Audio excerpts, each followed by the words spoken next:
Hello again from Fired Up. First up, please like this page and share this page and comment on this page. It really helps us drive listeners to the show and helps everybody who listens to these broadcasts. I'm your host for the show, Bob Irwin, broadcasting from Rigel Studios here in Las Vegas, Nevada. This show is about guns, related politics, and self-defense issues. Please check out our disclaimer at the end of the show to better understand how Rigel Studios and I put these shows together.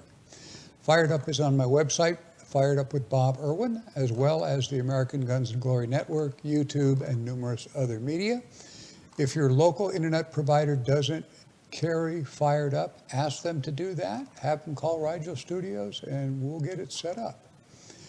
A new show is posted every Thursday around 5 p.m. Pacific time. Our audio is rebroadcast for radio listeners on Saturdays at noon on the Nevada Talk Network. You can check out those stations at KELY1230.com for a station in your part of Nevada. I need to point out for this particular episode, because of conflicts, we're taping this on Wednesday, before Biden makes his State of the Union address and takes questions from the reporters, as if he will. So I've got some unknowns coming up with what President Biden has said he's going to do tonight, but we can't really predict it.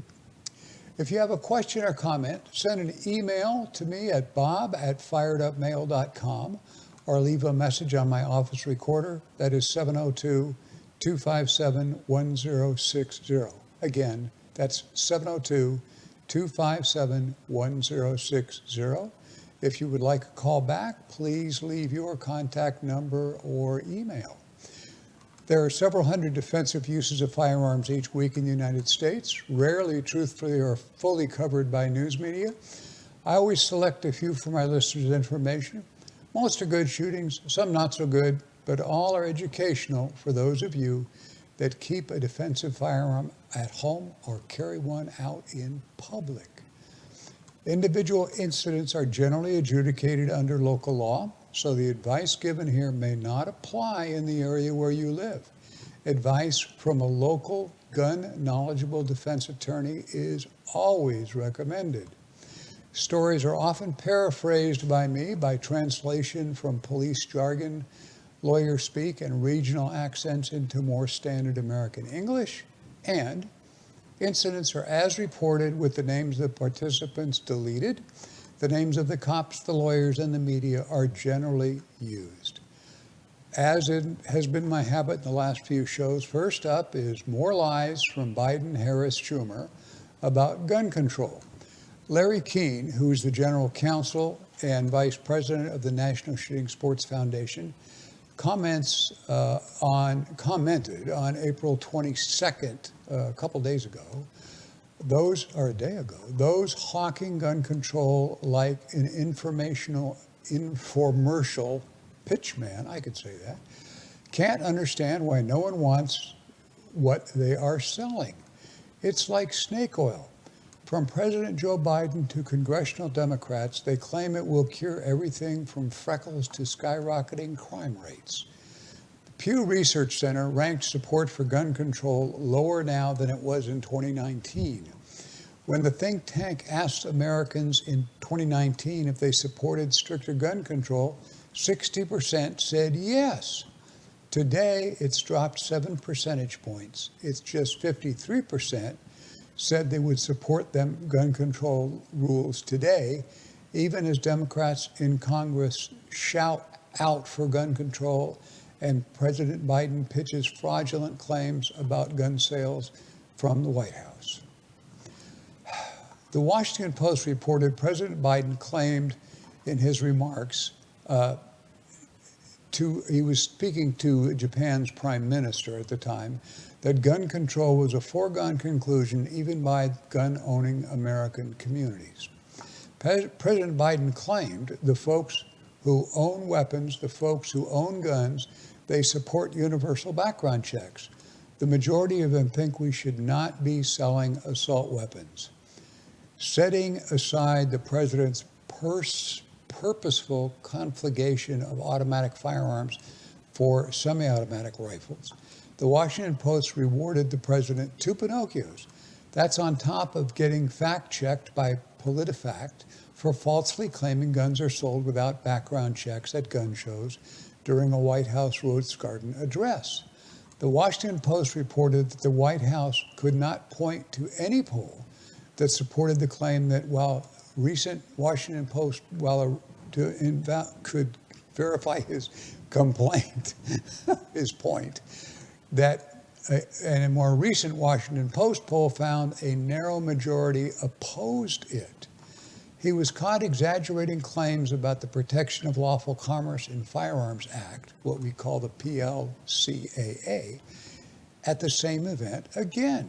He claimed that firearms manufacturers, distributors, and retail sellers cannot be sued for defective products. That is simply not true. I know his teleprompter says so, but reading it on television does not make the information true. House Resolution 8, which contains a number of anti-Second Amendment clauses, passed the U.S. House of Representatives in a near party line vote of 227 to 203, nowhere close to the 90% claimed. It was also much narrower than the 50-vote margin in which the same bill passed the House in 2019. It is rather obvious that Americans have little interest in surrendering their self-defense tools in the midst of a spiraling violent crime rate. Read the papers, Joe. Crime is out of control.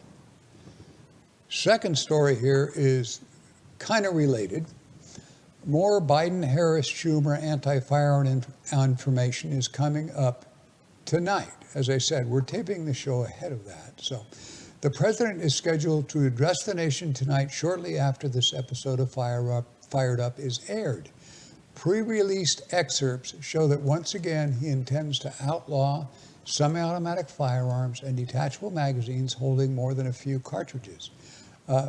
That's what the left calls bullets. In their anti-guns language, the term is cartridges. By executive order again.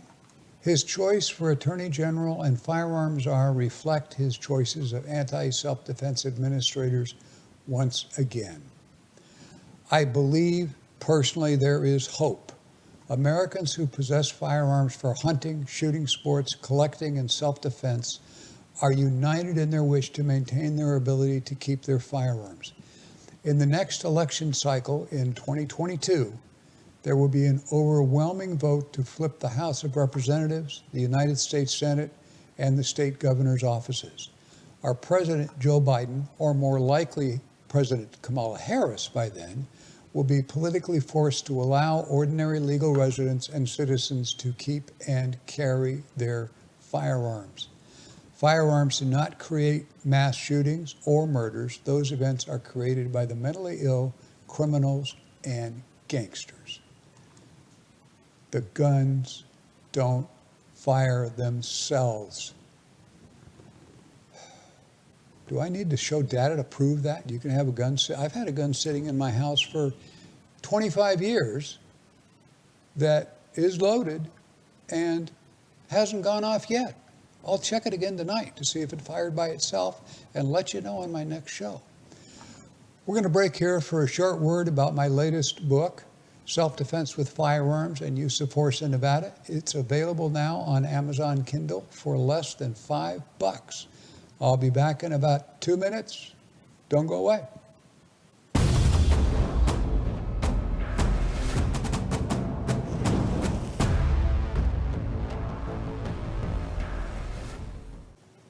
My latest book, Self-Defense with Firearms, Use of Force in Nevada, is now available on Amazon Kindle for $4.95. You can download it now. It contains examples of dozens of shootings and pointing a firearm cases that I personally experienced in my 24 years in law enforcement, or where I testified in court or deposition as a firearm and use of force expert.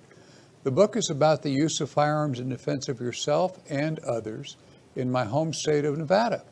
I have appeared as an expert witness in Nevada courts dozens of times, and that experience has shown me the necessity of putting pen to paper once again.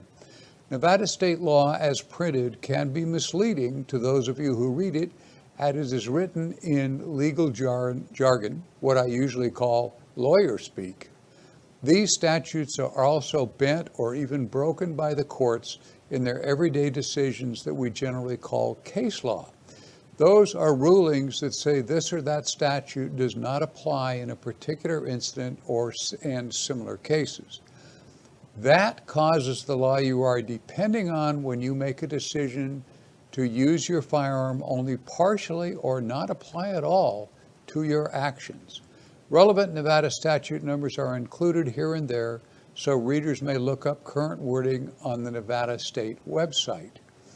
Teaching firearms in 28 law enforcement academies, including cadets from 26 different Nevada agencies, personally instructing over 30,000 concealed firearm permit students and 20,000 private security officers, I've discovered a lot of commonalities in deadly force incidents. Less than 100 pages, this book offers advice that can save lives and costs of expensive defense lawyers to reduce your losses in the inevitable civil lawsuits that follow these incidents. Get a copy, learn how to avoid, prepare for, and react to life-threatening situations.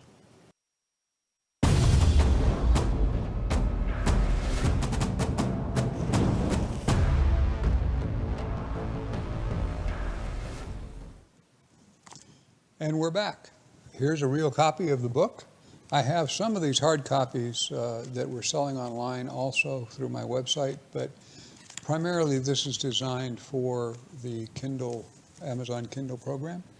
Pick one up. It's a quick read, less than 100 pages, I think, and covers almost anything that could save you your life savings if you get involved in a shooting incident. There. This next story, story number 3, comes from WCNC-TV, Virtual Channel 36. It's an NBC affiliate in Charlotte, North Carolina. A journalist by the name of Michaela Thomas reported April 24, 2021, 2 days ago, in Rock Hill, South Carolina, a disorderly call to an apartment on Saturday morning left a 19-year-old shot, the Rock Hill Police Department said. On April 24, around 4:30 in the early morning, what we used to call dark 30 in the Army, received a disorderly call to an apartment on the 1500 block of Eagles Place. While on the way to the apartment, officers received information that a shooting had occurred. Once on the scene, officers located a 19-year-old male with 2 gunshot wounds. He was pronounced dead at the scene. During the initial investigation process, officials learned the 19-year-old allegedly initiated a verbal altercation with others in the apartment. The authorities said the altercation then escalated when the 19-year-old began assaulting those in the apartment and threatened to kill them. The 19-year-old strangled a male who he had assaulted, and was then shot by another person in the apartment in an attempt to stop that attack. Officers said the 19-year-old then turned and started strangling a female in the apartment. He was then shot a second time and collapsed. Rock Hill investigators said after conducting the interviews to collect details of the incident, they reached out to the York County Solicitor's Office, and it was determined the shooting was self-defense and then are in the defense of others. Those involved in the incident will not be charged. Comments here, police are not giving out much information here as to why the incident took place. It is fairly clear that if someone enters your residence and starts choking you, it seems reasonable to react with the use of deadly force. Duh. Consider the result here had the residents not been armed. Unthinkable. The investigators commented that they found a number of firearms in the deceased home, when it was later searched looking for evidence. That comment indicates the decedent did not live where the shooting took place. The criminal always gets to pick the time and the place of the attack. Stay armed and have a plan in place. Story number 4.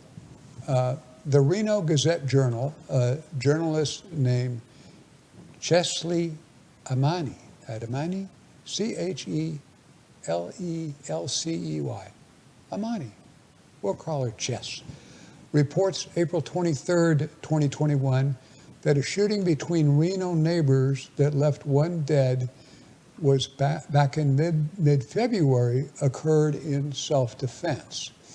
The original shooting took place in February. This is a story from April.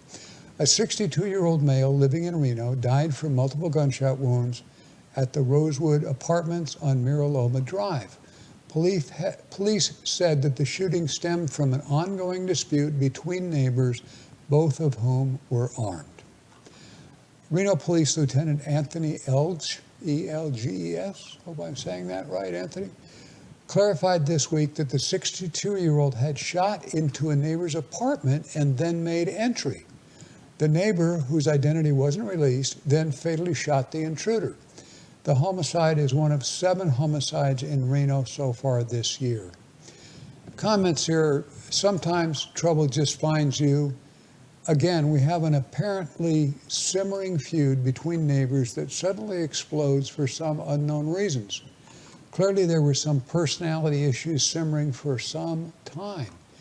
Yet another incident wherein the intended victims, if the intended victims had not been armed, a very different and tragic result would be written here instead of the story I'm writing now. The Reno Gazette-Journal asks that you subscribe to support local journalism like this, and you should do that. Look them up online, the Reno Gazette-Journal, and subscribe. It's easy. We're now going to break for a word from a few of our friends and associates. I'll be back in about a minute. Don't go away.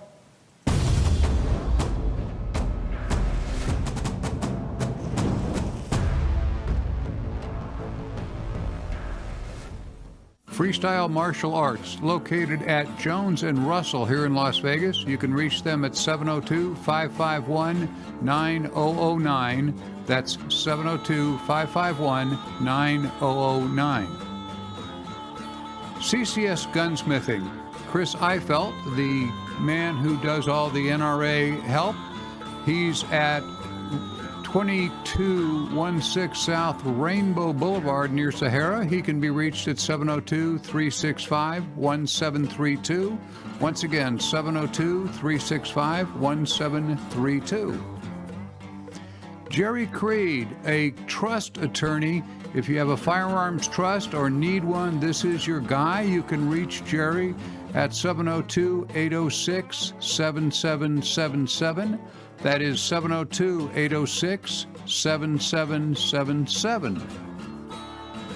CCW Maggie is found all over the internet. You can reach her by phone at 702-375-5900. That's 702-375-5900. All sorts of firearms training, ladies only classes. She is the best of the best. Call CCW Maggie.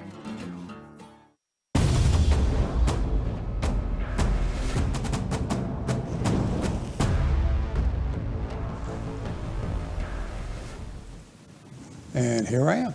Story number 5. The newsandtribune.com, a journalist named April Rickert, reports April 23rd, 2021 in Albany, Indiana. Floyd County prosecutors say a woman who fatally shot her boyfriend at a New Albany home Sunday was acting in self-defense and no charges will be filed. Emergency crews responded to the 300 block of Ernie Avenue around 9 in the evening on a report of a shooting. They found a 42-year-old male with multiple gunshot wounds. He was taken to the hospital where he died. The woman at the home later determined to have fired the shots as the 42-year-old assaulted her, her daughter, and her own son were taken to the hospital with injuries but are recovering. Floyd County Prosecutor Chris Lane said Friday during a news conference, in this particular instance, after reviewing the evidence, we're announcing that no charges will be filed. We believe the woman acted appropriately and in defense of herself and others, specifically her family.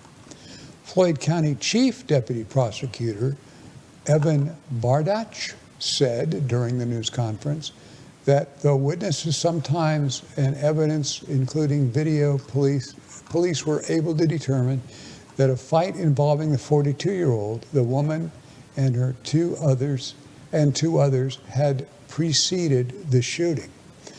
Burtak added the fight between the woman when the 42-year-old, who was reportedly intoxicated, got into an argument with his son and punched him in the face. As the woman was trying to break up the fight, which also included her daughter, the 42-year-old is said to have assaulted them both, including biting the woman's face to the point that she had to be treated at the hospital and is fortunate not to have a substantial portion of her cheek completely removed by that bite. He tried to literally bite her face off. The fight moved outside and the woman was able to grab the gun that the 42-year-old had in his waistband and fire, hitting him in the lower torso and groin area with 3 of the 4 shots fired. I can't imagine shame at his groin. All the while he is continuing to try to bite and strike the woman and the children. Floyd County Prosecutor Chris Lane said domestic violence situations are unfortunately all too common. This is a tragedy. There is no other way to say it. It's a reminder that domestic violence is real. We want to encourage those of you who are caught in these situations to seek help. We do not want to see this happen again. My comments here, the best possible ending to a tragic story. There are programs available everywhere with shelters and legal help to get battered spouses away from these situations. Victims must realize that these relationships rarely get better, particularly where alcohol or drug addictions are involved. Eventually, he will probably kill you. Call 911 and get help. From a more practical self-defense standpoint, it's easier to have your own means of self-defense on hand if you are legally allowed, rather than having to borrow one from your abuser in the middle of the attack. If you can be armed, be armed. He is going to kill you eventually anyway. Get help. Story number 6. This is from WOIO TV 19, a journal named Rachel Vadaj. We'll call her Rachel.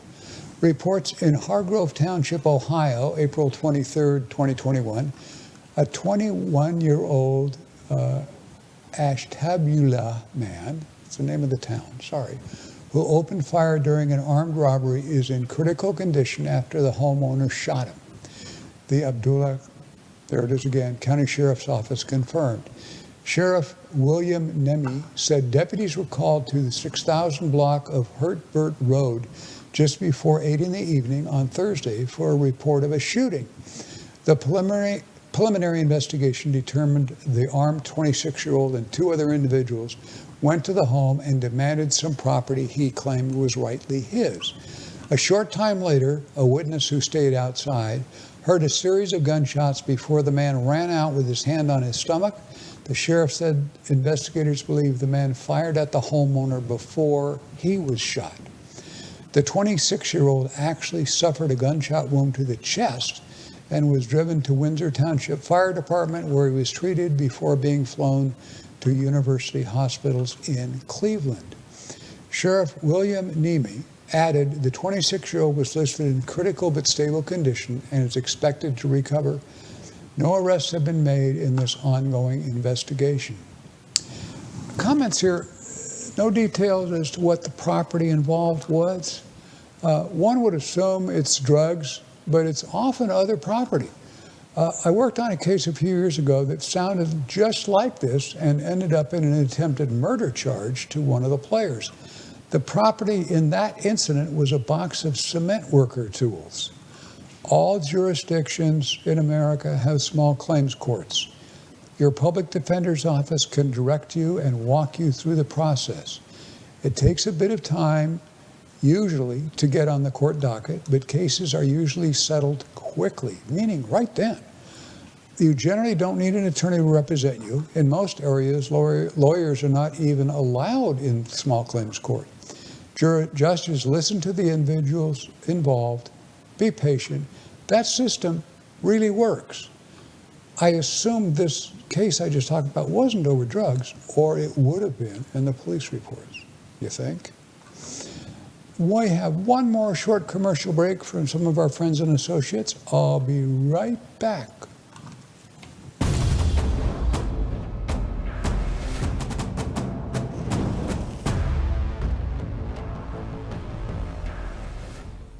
Attorney Donald J. Green, a common guest of mine on Fired Up. He can be reached at 702-409-8239. He specializes in gun case litigation.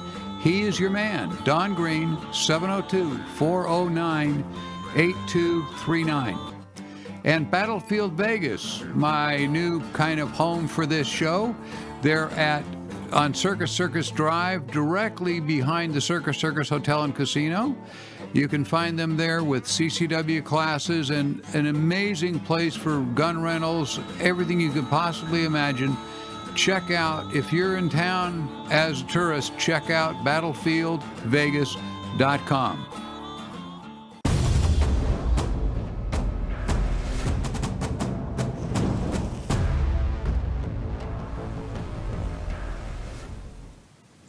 Story number 7. The Las Vegas Review-Journal, a journalist named Alexis Ford, reported April 26, 2021, a 25-year-old man was arrested after police said he shot 2 people on the Strip early on Sunday.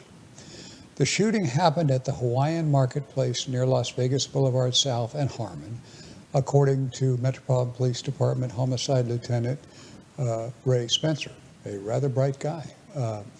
A group of men was fighting when police said the 25-year-old pulled out a gun and shot another man. He ran down the Las Vegas Boulevard and 2 people followed him, one of whom threw a rock at him. The 25-year-old then turned around and fired 3 more shots, hitting one of the men chasing him in the leg. Excuse me. The man shot in the leg was taken to Sunrise Hospital and Medical Center, where he's expected to survive. A bystander was also hit by a ricochet, but did not need to be hospitalized. The shooter was taken into custody at a motel on the Strip and hospitalized with injuries from the thrown rock hitting him in the head. Good shot. After being treated, jail records show the 25-year-old was booked into the Clark County Detention Center without bail on 1 murder charge and 2 charges of attempted murder. He has a court appearance scheduled for next Monday, as the show is being driven on Wednesday. Metro Captain Dory Corin, who oversees a patrol area that includes the Strip, took to Twitter on Sunday afternoon to express frustration about the fatal shooting, calling it unacceptable. You think? Corin said Metro officers arrived in less than 1 minute, chased down the suspected shooter, and treated 1 victim. He wrote, "This blatant disregard for public safety and the rule of law has to end." Comments here are a little bit involved. Statistically, violent crime is down in Southern Nevada, thanks in large part to the efforts of Sheriff Joe Lombardo and the cooperation of all the local law enforcement agencies. There are way too many of those to list them all here. Violent attacks by deranged individuals will never be eliminated. Our tourist-dependent economy is clearly dependent on tourists feeling safe. Unfortunately, police are reactive in stopping these violent acts. We probably have the highest number of private security officers per capita in America. I'm sure we do. As private citizens, the best thing we can do is call 911 about suspicious activity, and hopefully the cops can intervene before these incidents happen. The old slogan, if you see something, say something, is still clearly valid. Always carry where you legally can in case you need to protect yourself and your family. Full disclosure here, Republican Sheriff Joe Lombardo and I are old friends. I understand he is planning to run for governor here in Nevada one day. He's obviously owns a lot of guns, hunts all the time, So there's a couple, 3 people running for governor who are all well qualified. We talked about that a little bit last show if you want to look it up. Anyway, that's all for today. I'll be back next Thursday on my website, firedupwithboberwin.com, the American Guns and Glory Network, and numerous other websites, television and radio stations. While watching any media, please click on subscribe so new shows can be sent to your phone or computer automatically each week.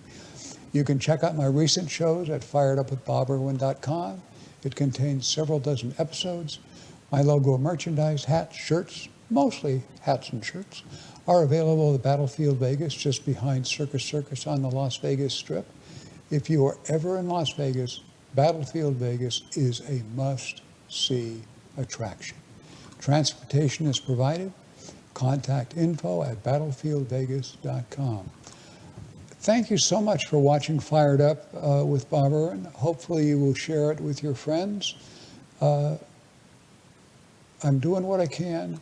It looks like with all my attacks on President Biden, if I miss next week's show, it may be because I'm in a re-education camp somewhere, but you never know.